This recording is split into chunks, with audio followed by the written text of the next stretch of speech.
brought to you by V-Guard.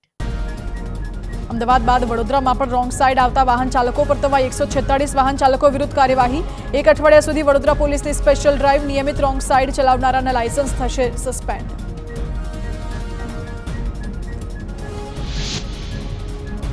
TMC સાંસદ અને પૂર્વ ક્રિકેટર યુસુફ પઠાણની વધી મુશ્કેલીઓ પૂર્વ ભાજપ કોર્પોરેટર વિજય પવારે સીએમને લખ્યો પત્ર યુસુફ પઠાણ વિરુદ્ધ લેન્ડ ગ્રેબિંગની ફરિયાદ દાખલ કરવાની માંગ મનપા કમિશનરે દબાણ દૂર કરવા સમય આપવો જોઈએ નહીં જમીન પર કબજો જમાવ્યો ત્યારથી આજ સુધીનું ભાડું વસૂલવું જોઈએ નીટ પીજીની પરીક્ષા રદ કરાઈ હોવા છતાં અમદાવાદમાં વિદ્યાર્થીઓ સેન્ટર પર પહોંચ્યા ગઈકાલે રાત્રે 10 વાગ્યા બાદ પરીક્ષા મોકૂફ રાખવાનો નિર્ણય લેવાયો હતો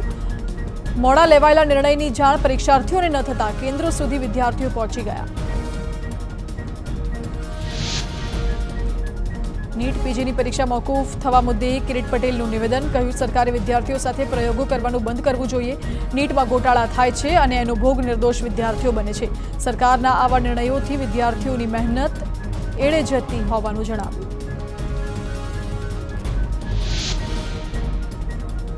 24 જૂનથી ધોરણ 10 અને 12ના વિદ્યાર્થીઓની પૂરક પરીક્ષા યોજાશે